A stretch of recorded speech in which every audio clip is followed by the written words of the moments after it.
Hey guys, Dustin again with the 91-300ZX twin turbo. Wanted to do a quick video just because I couldn't find any on YouTube regarding the adjustable lower control arms for the 90 or whatever through 96 Nissan 300ZX. So I'm just going to give you some quick tips. The first one's going to start with the stock ones. I had the aftermarket torsion bars on here, so don't mind those, but you got your stock lower control arm here. Number one thing that you guys need to know is when you pull these off on your ball joint up here, there is actually a spacer. It's like a crown that sits on top of this. When you drop it down, it looks like it's part of the ball joint. It is not. It is actually something that you need to take like a 3-jaw puller, and you actually have to set it up onto it and pop that off first. The first one came off just fine. The second one, I threw a little bit of heat on it as I was applying some pressure. Not much pressure, pretty light pressure. Threw a little bit of heat on it and it popped right up. So just something to keep in mind. It looks like they're going to be different size ball joints. They're not. It's just an adapter that actually goes on here, and that's what fits up inside the riser. So let's get back to the car. I'll show you this one really quick just because I've already got it done. This is the passenger side. I've got it all in, kind of slightly adjusted. Obviously, I'm going to go for a full alignment after everything's said and done. But you can see it in its installed place. We're going to go over to the driver's side. Now, this is what I'm currently working on. I've already dropped, obviously, you saw the stock control arm. So now we're going to look at a couple things with the install of this one. First off, main thing you have to do, you have to pull off obviously your inside fender here. You got to drop this because the bolt that holds on the front torsion bar actually runs right into the intake pipe from the intercooler. So you're going to actually have to pull the drop the inner fender down.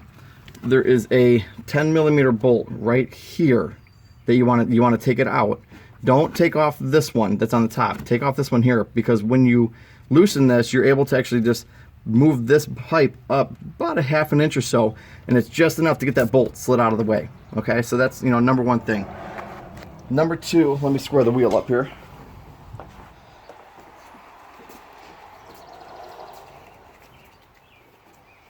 Okay, second thing you're going to want to do when you get everything set up to ready to go, the first thing you want to actually install is your ball joint. Get this set up while this is just hanging off the car.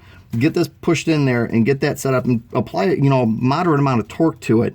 That way you got that seated properly, because it's a pain, and I'll tell you when I did the other side, it's a pain to get this all lined up.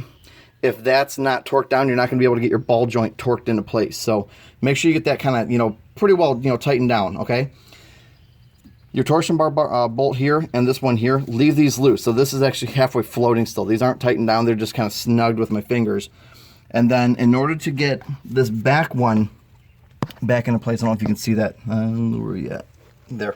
So in order to get that into place, I applied the jack to below here, below the bump stop. I applied the jack, and you want to make sure that your knuckle here, your heim joint, is actually behind the holes where they actually mount. See how it's actually towards the inside of the car?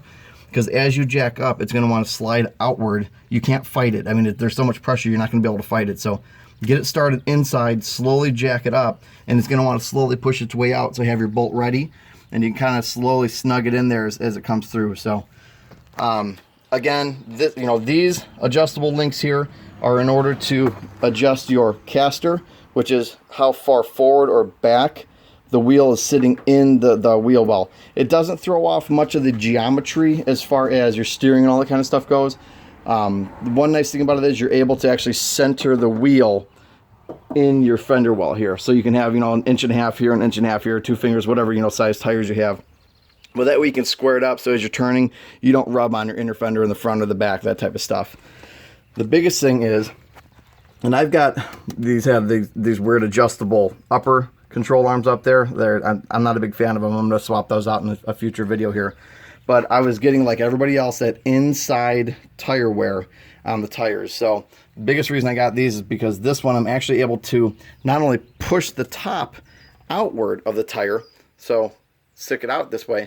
I'm also able to, with these new lower control arms, I'm able to actually pull the inside back in so that tire can sit, you know, perfectly straight up and down, or maybe, you know, what, -1, you know, camber on there, so that we've got a little bit of lean, but not so much that it's going to tear your tires up within, you know, a couple months. So if you guys have any questions, leave them in the comments. I always appreciate the feedback.